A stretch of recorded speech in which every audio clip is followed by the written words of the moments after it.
Halo semua, selamat datang di podcast kami, podcast kelompok 8.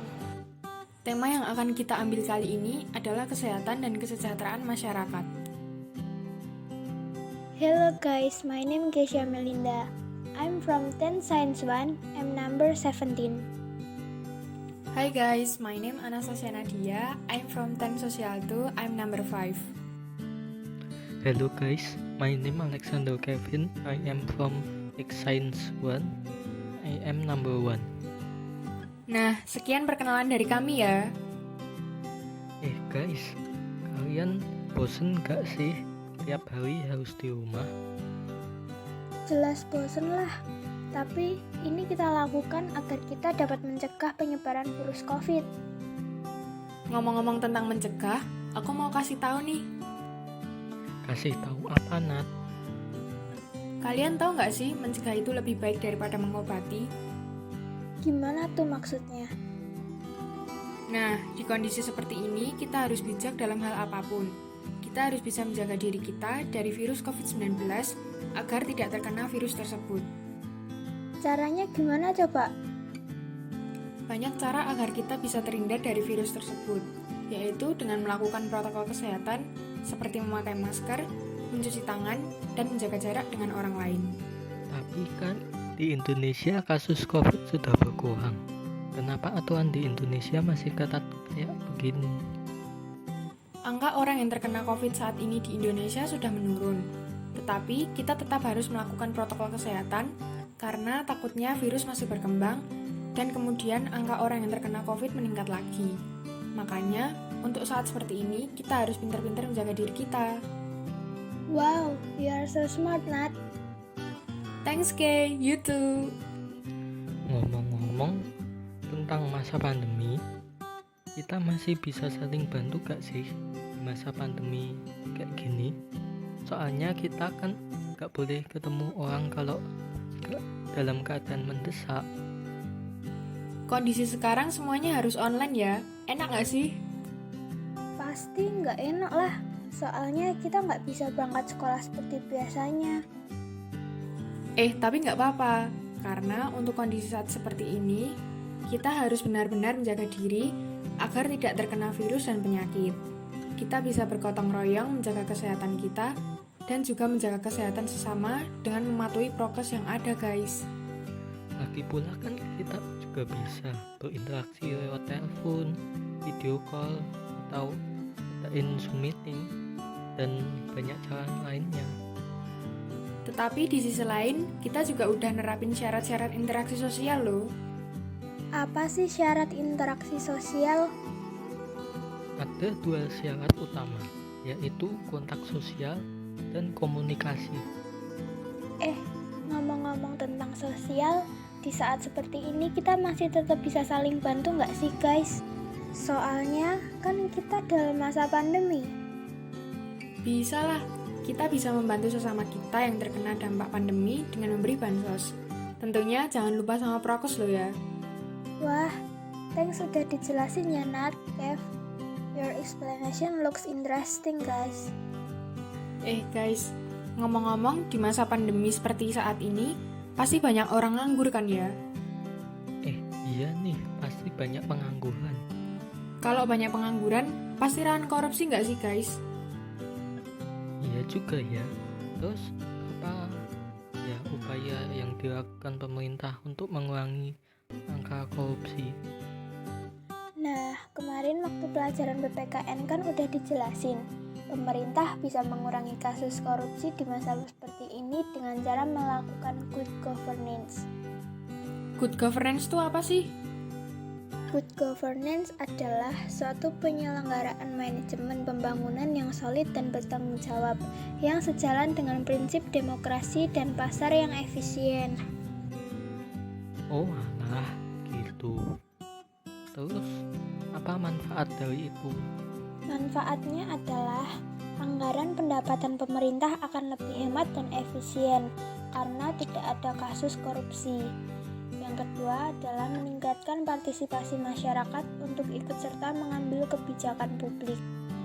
Yang ketiga adalah meningkatnya moral dan rasa tanggung jawab sosial di antara masyarakat yang kedepannya akan memberikan dampak yang lebih baik. Oh alah gitu. Berarti pemerintah juga bisa membantu masyarakat dengan mengirim bansos pada masyarakat kurang mampu biar nggak ada korupsi lagi ya? Iya, benar banget.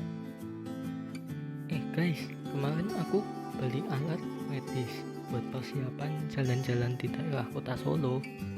Karena kita kan harus tetap patuhi prokes kan. Nah, benar banget. Nah, aku beli masker, hand sanitizer, sama face shield. Nah, cara tahu harga per barang itu gimana ya? Nah, gini aku jelasin ya, Kev. Semisal sebuah toko menjual bermacam alat medis antara lain masker, hand sanitizer, dan face shield. Seseorang membeli 1 masker, 3 hand sanitizer, dan 2 face shield harus membayar Rp33.000. Orang lain yang membeli 2 masker, 1 hand sanitizer, dan 1 face shield harus membayar Rp23.500. Dan ada juga orang yang membeli 1 masker, 2 hand sanitizer, dan 3 face shield harus membayar Rp36.500.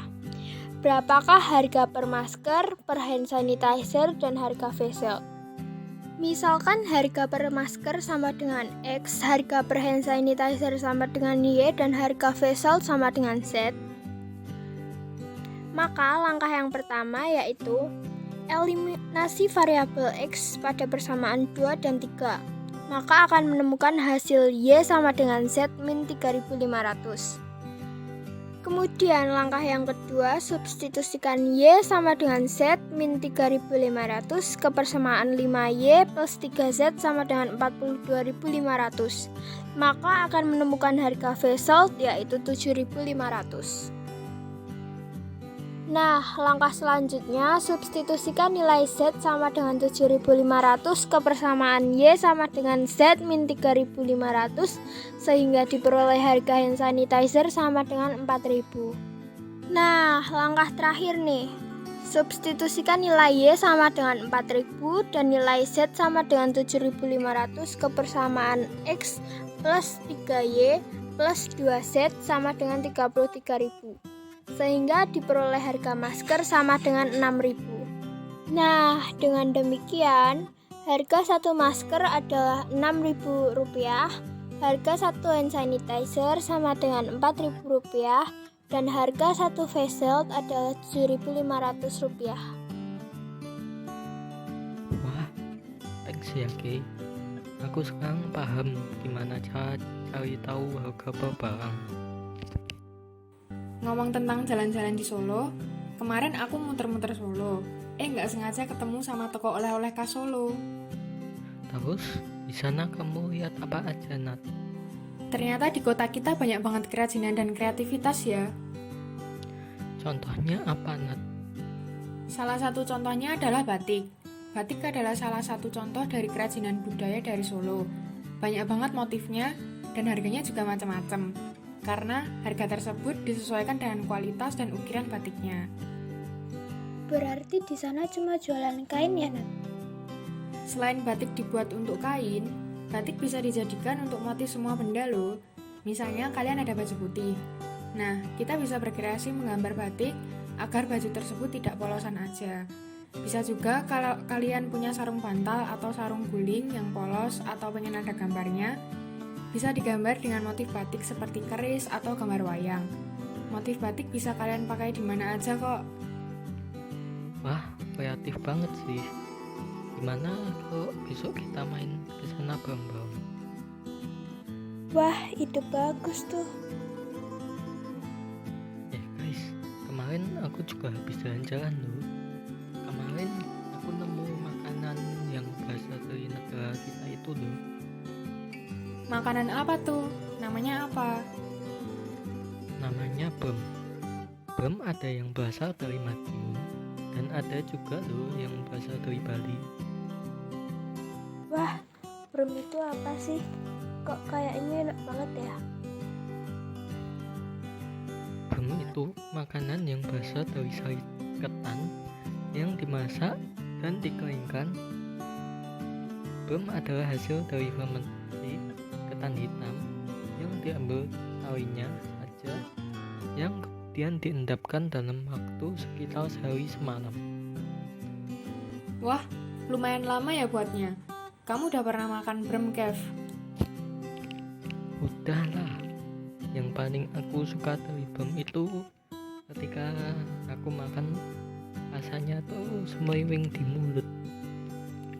Wah, kayak soda dong. Oh iya, aku hampir lupa. Brem itu ada yang padat dan ada juga yang cair. Brem dibuat dengan cara fermentasi dengan bantuan mikroorganisme yang terutama adalah Saccharomyces cerevisiae. Saccharomyces cerevisiae itu berguna buat apa sih? Saccharomyces cerevisiae berguna untuk fermentasikan ketan yang akan dibuat menjadi brem. Wah, ternyata pembuatan brem juga bisa dijadiin bahan belajar IPA biologi ya guys. Brem tidak hanya cuma berfungsi untuk kita makan doang loh teman-teman. Lah terus buat apa dong? Brem memiliki khasiat untuk melancarkan peredaran darah dan perawatan kulit loh jika kita konsumsi. Wah, keren juga ya. Makasih loh, Kev. Aku jadi ngerti kalau brem itu punya manfaat yang baik juga. Ngomong-ngomong tentang IPA, kemarin kita dijelasin tentang gerak parabola kan guys? Gerak parabola itu gimana sih, guys? Guys, kalian pernah tahu gak sih nonton sebuah pertandingan sepak bola, basket, tenis, dan lain-lain di acara televisi? Nah, kegiatan olahraga tersebut berhubungan loh dengan materi fisika kita, yaitu gerak parabola. Gerak parabola terjadi karena adanya gabungan antara GLB dan GLBB. Biasanya gerak parabola memiliki sumbu seperti ini. Sumbu X horizontal merupakan GLB dan sumbu Y vertikal merupakan GLBB. Oh iya, ciri-ciri gerak parabola yaitu lintasan benda berbentuk parabola, geraknya di udara, memiliki kecepatan awal, geraknya berada pada dua dimensi, X dan Y. Nah, supaya kalian tidak kebingungan tentang apa yang aku jelasin tadi, aku kasih contoh soalnya dan penyelesaiannya. Seorang stuntman maju mengendarai sepeda motor menuju ujung tebing tinggi 50 meter. Berapa kecepatan yang harus dicapai motor tersebut saat maju dari ujung tebing menuju landasan di bawahnya? Sejauh 90 meter dari tebing. Abaikan gesekan udara. Nah, biar memudahkan kita mengerjakan pertanyaan ini, gambarkan terlebih dahulu lintasan objek yang kita ketahui. Kemudian identifikasi komponen-komponen yang diketahui. X sama dengan 90 meter, AX sama dengan 0, YC sama dengan Y0 sama dengan 0, AY sama dengan min G sama dengan min 9,8 meter per second pangkat 2. YT sama dengan min 50 meter. VY0 sama dengan 0. Jadi kita ketahui bahwa Vx0 sama dengan V0. Dengan rumus untuk mencari ketinggian benda, kita bisa mendapatkan waktu tempuh. Dengan rumus untuk mencari jarak tempuh, kita bisa mendapatkan kecepatan motor. X sama dengan Vx0 kali T. Vx0 sama dengan X per T 90 meter per 3,19 second sama dengan 28,21 meter per second. Jadi kecepatan yang harus dicapai harus sebesar 28,21 meter per segi atau sekitar 100 km per jam. Kurang lebihnya 101,55 km per jam. Oh alah, jadi gitu. Nah, tadi kan waktu dijelasin tentang gerak parabola, kan ada sedikit bahas tentang olahraga kan? Nah, kalian punya hobi apa sih? Punya lah, hobiku main musik. Kalau kamu, Nat? Kalau aku sih hobinya traveling. Oh alah, tapi aku ngerasa kalau kadang males buat latihan, gimana ya? Guys, ngomong-ngomong tentang hobi, kalian tahu tentang talenta nggak? Oh, aku tahu. Talenta itu adalah suatu kelebihan yang ada dalam setiap orang. Talenta setiap orang pasti berbeda-beda. Oh, jadi talenta itu kayak hobi ya? Bisa dibilang kayak gitu sih. Jadi setiap orang harus mengembangkan talentanya agar bisa berguna bagi diri sendiri dan bagi sesama. Tapi setiap orang yang punya talenta dan punya kelebihan pasti punya kekurangan juga kan ya? Iya, tentu semua orang memiliki kelebihan dan kekurangan. Maka dari itu, kita harus saling melengkapi satu dengan yang lainnya ya guys. Wah, keren banget ya. Kita bisa saling melengkapi satu sama lain. Iya, bener banget, Nat. Nah, sekian podcast dari kami, podcast kelompok 8. Terima kasih dan berkah dalam.